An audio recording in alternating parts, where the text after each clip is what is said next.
सुप्रभात बच्चों, आज हम आपके पाठ्य पुस्तक से कारक पढ़ेंगे। व्याकरण के पाठ्य पुस्तक से कारक पढ़ेंगे।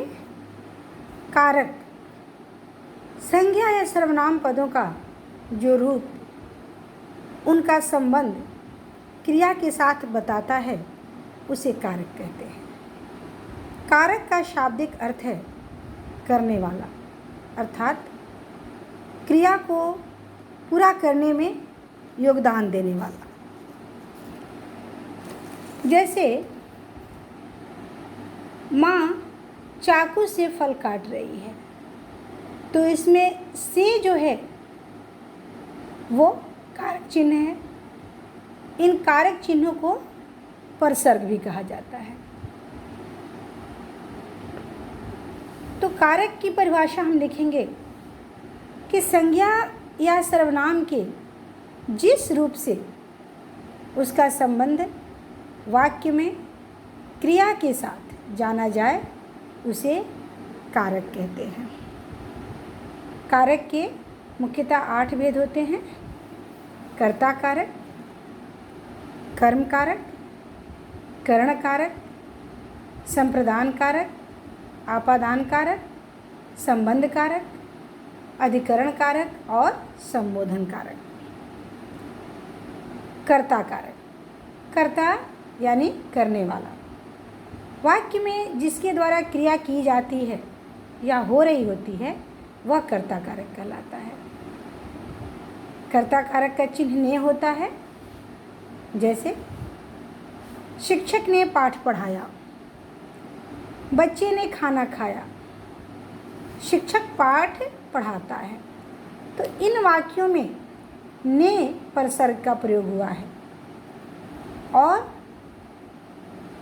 एक वाक्य जो है शिक्षक पाठ पढ़ाता है, उसमें नहीं हुआ है, परंतु ऐसे परसर्ग रहित वाक्यों को भी कर्ता कारक के रूप कर्ता कारक ही हम कहेंगे, क्योंकि कर्ता कारक में कर्ता 2 रूप में आता है: परसर्ग सहित और परसर्ग रहित।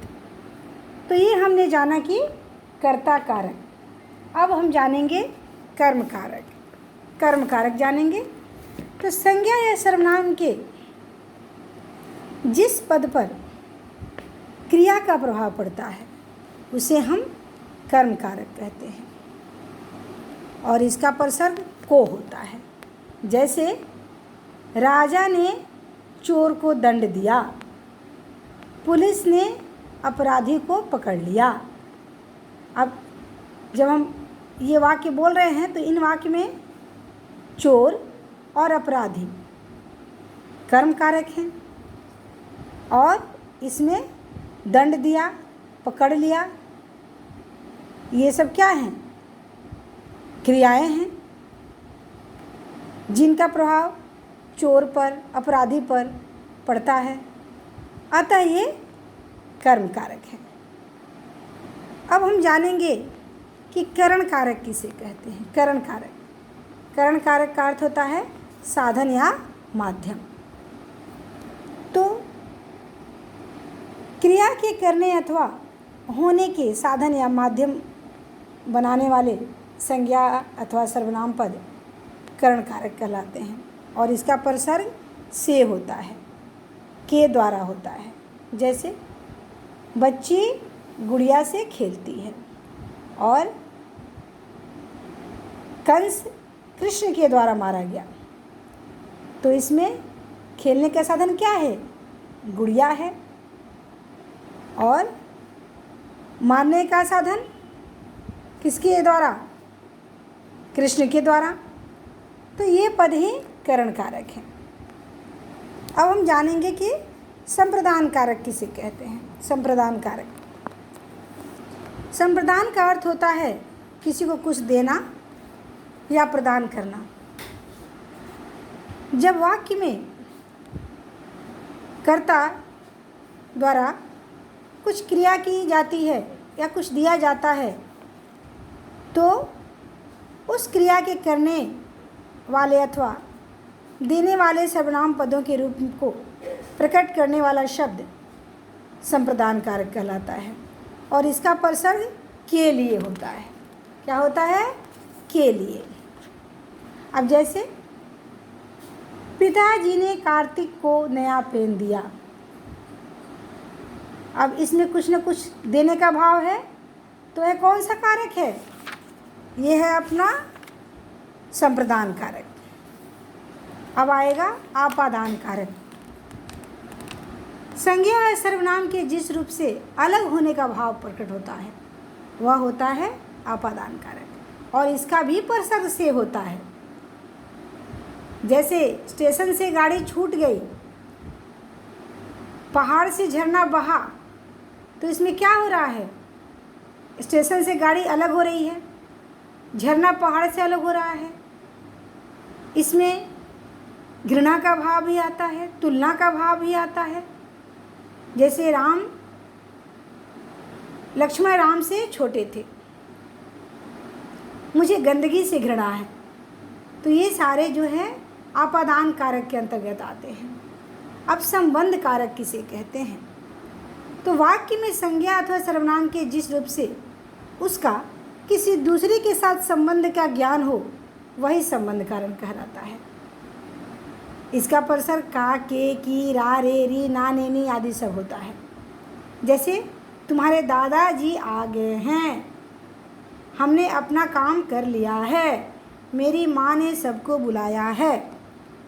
तो इन वाक्यों में जो है मेरी माँ ने, मेरी, तुम्हारे दादाजी, तुम्हारे, ये सब क्या है? संबंध का पता चलता है, यह संबंध कारक है। अब हम जानेंगे अधिकरण कारक किसे कहते हैं। अधिकरण कारक अर्थात आधार यानी संज्ञा या सर्वनाम के जिस रूप से क्रिया की होने के स्थान व समय का पता चले वह अधिकरण कारक कहलाता है और इसका प्रसर्ग में तथा पर होता है। जैसे कपड़े अलमारी में रखे हैं, कपड़े अलमारी में रखे हैं, पुस्तक मेज पर रखी है, तो ये हमारा अधिकरण कारक हो गया। अब हमारा संबोधन कारक। संबोधन कारक किसे कहते हैं? तो बच्चों, संज्ञा अथवा सर्वनाम का वह रूप जिससे किसी को बुलाने या पुकारने का बोध होता है उसे संबोधन कारक कहते हैं। इसका प्रसर्ग हे, अरे, ओ आदि होता है। जैसे हे भगवान, अब मैं क्या करूं? अरे श्याम, तुम कहाँ चले गए? ओ लड़के, जरा सुनो तो। संबोधन कारक में शब्दों के बाद संबोधन चिन्ह भी लगाया जाता है। तो बच्चों, आज इतना ही। अगली बार हम कारक के विषय में आपको और बताएंगे और आप लोग इसको याद कर लेना, क्योंकि कुछ प्रश्न भी आपको आगे मिलेंगे। धन्यवाद।